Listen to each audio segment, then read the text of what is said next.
Hello, wonderful learners. Welcome to Study English Online, where we don't just teach English, we help you live in English.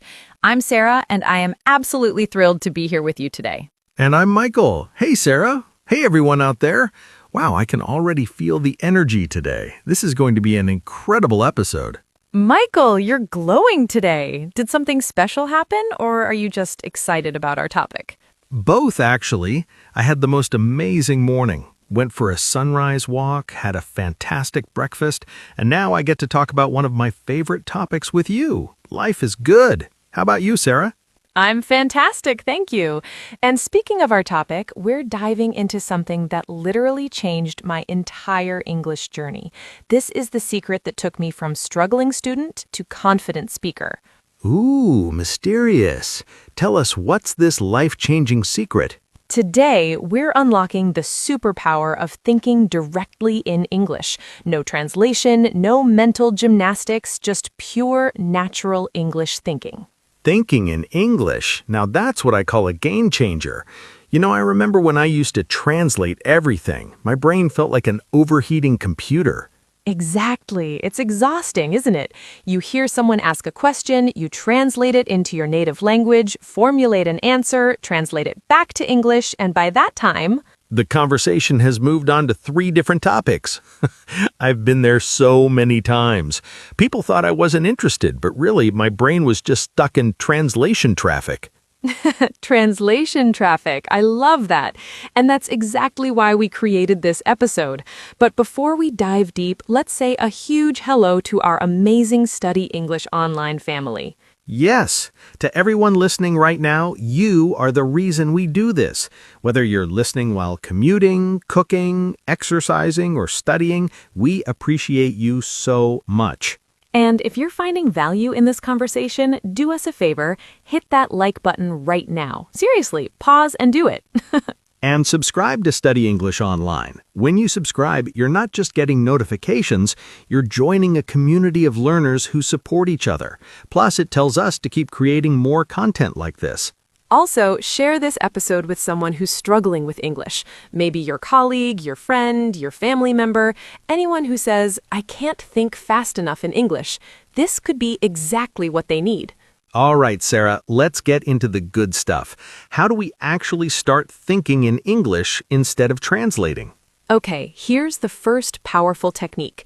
Create direct mental connections.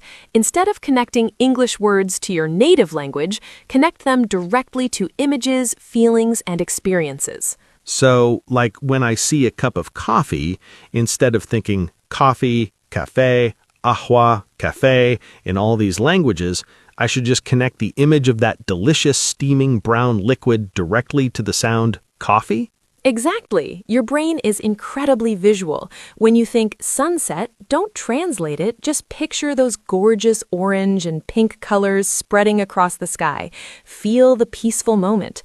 That's your English word. That's brilliant. So it's not word-to-word translation, it's world-to-word connection.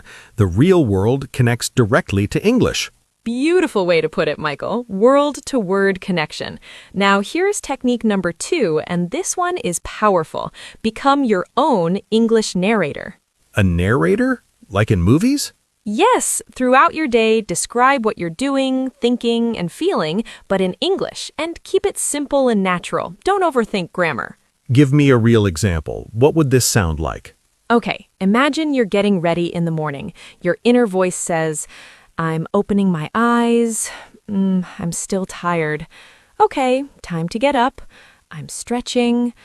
Oh, that feels good. I need coffee.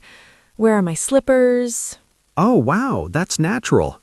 It's not fancy, it's not perfect grammar, it's just real thoughts in real time. Exactly. You're training your brain to operate in English mode. And here's the secret. You can make mistakes and nobody knows because it's all in your head. I love that.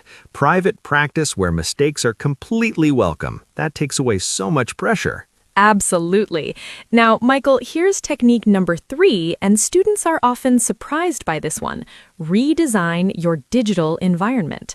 Redesign? Should I redecorate my phone? Kind of. Change your phone, computer, social media, everything to English. Make English your default language. But Sarah, that sounds scary. What if I accidentally delete something important because I can't read the warning? Here's the thing. You already know your phone like the back of your hand. You know exactly where settings is, where messages are, where the camera button sits, right? That's true. I could probably navigate my phone with my eyes closed. Exactly. So when you change it to English, you learn the words through action, not translation. You press the button that you know takes you to settings, and your brain naturally learns that settings means that function. Oh, that's clever. It's context-based learning. I'm learning by doing, not by memorizing. Yes, and extend this to Netflix, Instagram, YouTube, everywhere. When you scroll and see like, comment, share hundreds of times a day, those words become automatic. I'm changing my phone language as soon as we finish recording. Okay, what's next? Technique number 4 is absolutely crucial. Master language chunks, not individual words. Chunks? Like chunks of chocolate? Because I'm getting hungry. Yes, delicious chunks of language. Instead of memorizing tired as a single word, learn the complete phrase, I'm so tired, or I'm exhausted. Why is that more effective? Because when you want to express that feeling, you don't have to construct the sentence piece by piece. You just grab the whole chunk. It's pre-packaged and ready to use. So it's like having ready-made sentences in my brain instead of a pile of words I have to assemble every time. Perfect analogy. Think about it. You don't say, how is it going, by translating each word. You learned that whole chunk as one unit, and now it just flows out naturally. That's why native speakers sound so fluid. They're using chunks, not building sentences from scratch every time. Exactly. Learn phrases like, to be honest. By the way, it depends. That makes sense. These chunks make you sound natural and help you think faster. This is gold. Okay, but Sarah, I have a real question. What do I do when I'm stuck? When my brain goes blank and I don't know a word? Ah, the critical moment. Here's technique number 5. Stay in English even when you're stuck. Use what I call creative describing. Creative describing. Tell me more.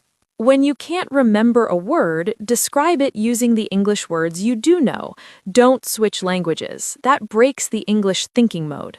Can you give me an example? Like, what if I forget the word umbrella?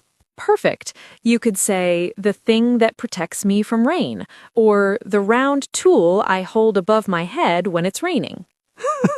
That's actually fun. It's like playing a guessing game with yourself. Exactly. And here's what's beautiful. Native speakers do this too when they can't think of a word. They say, that thing that it's completely natural.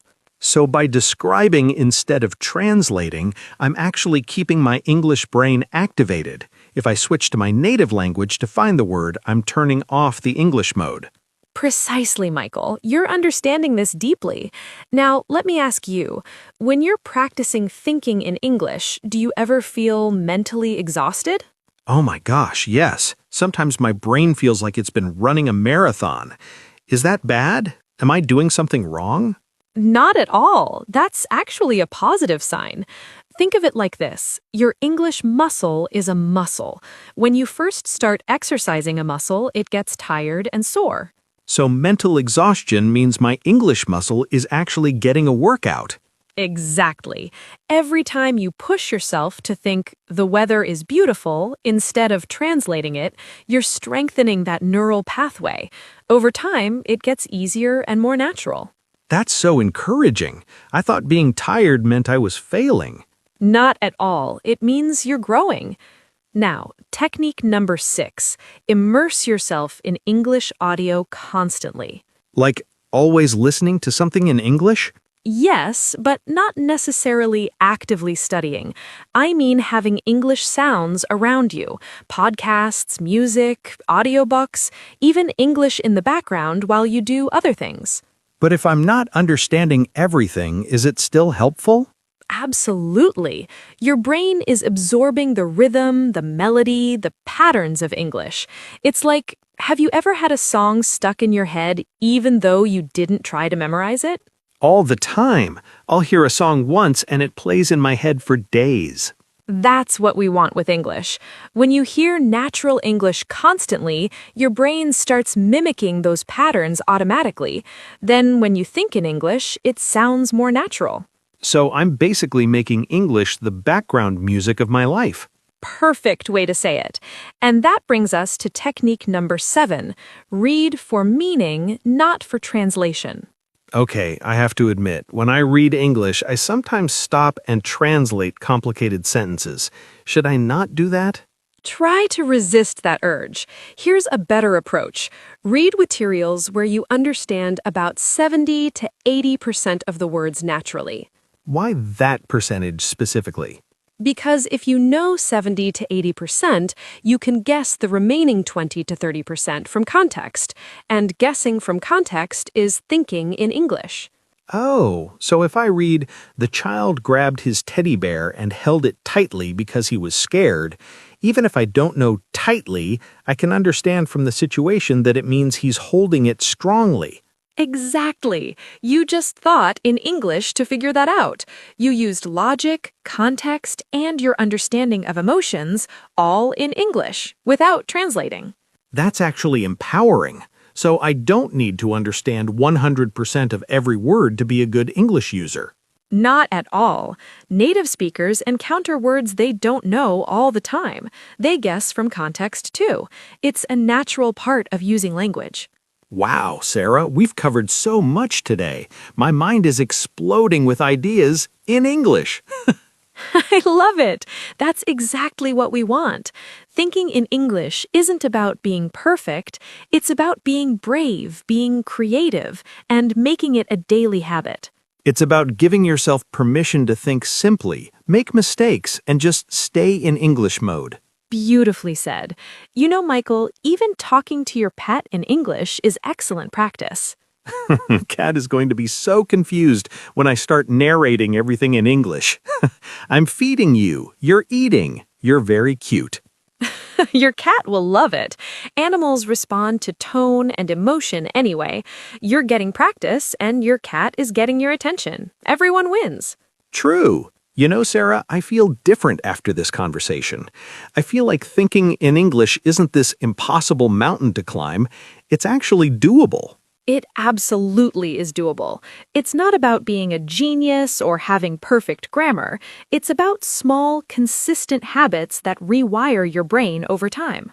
One thought at a time, one phrase at a time. Exactly. Whether you start with, "I'm hungry," or "the sky is blue," every English thought counts. This has been incredible. But Sarah, look at the time. We've been talking for a while. This conversation just flew by. It really did. When you're passionate about something, time disappears. Okay, let's do a quick power recap of everything we covered today. Great idea. So first technique, create direct mental connections. No translation, just connect the English words straight to images, feelings, and experiences. Second, become your own narrator. Describe what you're doing throughout the day in simple English, even if it's just, "I'm walking" or "I'm tired." Third, redesign your digital world. Change your phone, apps, and social media to English so you're learning passively all day long. Fourth, master language chunks instead of individual words. Learn whole phrases so you can speak faster and more naturally. Fifth, when you're stuck, stay in English. Describe the word you don't know using words you do know. Keep that English mode activated. Sixth, immerse yourself in English audio constantly. Let the rhythm and melody of English become the background music of your life. And seventh, read for meaning, not translation. If you understand 70, 80%, guess the rest from context. You're training your English brain when you do that. 7 powerful techniques that can genuinely transform how you use English. Michael, I'm already excited thinking about our listeners trying these out. Me too. And speaking of our listeners, we have something we want to ask all of you. Yes, we'd love to hear from you. Here's our question for today. Which technique are you going to try first? Are you changing your phone settings today? Are you going to narrate your evening routine in English? Or maybe describe your surroundings right now in English? Please leave a comment below and tell us. We read every single comment, and we reply to as many as we can. Your comments inspire us and help us create better content for you. And if you haven't subscribed to Study English Online yet, please do it now. You'll get notified every time we release a new episode, and you'll be supporting us in creating more free content. Also, click that like button. It helps other English learners discover this podcast. And share this episode with anyone who wants to stop translating and start thinking in English naturally. You are all incredible learners. Seriously, the fact that you listened to this entire conversation shows your commitment to improving. We're proud of you. We truly are. Remember, every expert was once a beginner. Every fluent speaker once struggled with thinking in English. You're on the same journey, and you can absolutely do this. Thank you all so much for spending this time with us today. This was fun, energizing, and hopefully very useful for you. Until next time, keep practicing, keep thinking in English, and keep being awesome. We'll see you in the next episode of Study English Online. Goodbye, everyone. Take care. Happy English thinking. And remember, you're not translating, you're thinking.